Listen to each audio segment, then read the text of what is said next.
ರಾಯಚೂರು ಜಿಲ್ಲಾ ವೀರಶೈವ ಲಿಂಗಾಯತ ಸಮಾಜದ ವತಿಯಿಂದ ಬಸವ ಜಯಂತಿ ಅಂಗವಾಗಿ ಜಗಜ್ಯೋತಿ ಬಸವೇಶ್ವರರ ಭಾವಚಿತ್ರದ ಮೆರವಣಿಗೆಯನ್ನ ಶುಕ್ರವಾರ ಸಂಜೆ ಹಮ್ಮಿಕೊಳ್ಳಲಾಗಿತ್ತು. ಕಾರ್ಯಕ್ರಮದ ದಿವ್ಯ ಸಾನ್ನಿಧ್ಯವನ್ನ ಸೋಮವಾರಪೇಟೆ ಹಿರೇಮಠದ ಪೂಜ್ಯ ಶ್ರೀ ಅಭಿನವ ರಾಚೋಟಿ ವೀರಶಿವಾಚಾರ್ಯ ಮಹಾಸ್ವಾಮಿಗಳು ವಹಿಸಿದ್ದರು. ಬೃಹಸ್ಪತಿವಾರಪೇಟೆಯ ಶ್ರೀ ವೀರಭದ್ರೇಶ್ವರ ದೇವಸ್ಥಾನದಿಂದ ಪ್ರಾರಂಭಗೊಂಡ ಮೆರವಣಿಗೆ ಶ್ರೀಗಳು ಮತ್ತು ಜಿಲ್ಲಾ ವೀರಶೈವ ಲಿಂಗಾಯತ ಸಮಾಜದ ಅಧ್ಯಕ್ಷ ಶರಣು ಭೂಪಾಲ್ ನಾಡಗೌಡರು ಬಸವೇಶ್ವರರ ಭಾವಚಿತ್ರಕ್ಕೆ ಪೂಜೆ ಸಲ್ಲಿಸುವ ಮೂಲಕ ಕಾರ್ಯಕ್ರಮಕ್ಕೆ ಚಾಲನೆಯನ್ನ ನೀಡಿದರು.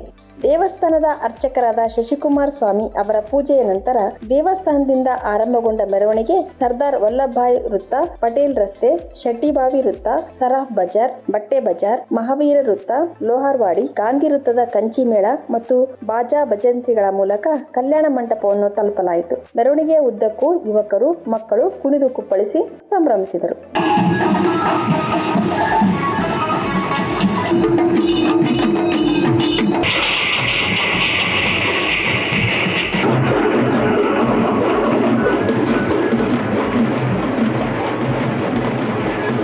ಈ ಸಂದರ್ಭದಲ್ಲಿ ಪರಮೇಶ್ವರ ಸಾಲಿಮಠ್, ಅಶೋಕ್ ಪಾಟೀಲ್ ಅತನೂರ್, ಶಿವಾನಂದ್ ಚುಕ್ಕಿ, ಕೆಎಂ ಪಾಟೀಲ್, ಟಿ ಬಸವರಾಜ್, ಚಂದ್ರಶೇಖರ್ ಪಾಟೀಲ್ ಮಿರ್ಜಾಪುರ್ ಹಾಗೂ ಇನ್ನಿತರರು ಉಪಸ್ಥಿತರಿದ್ದರು.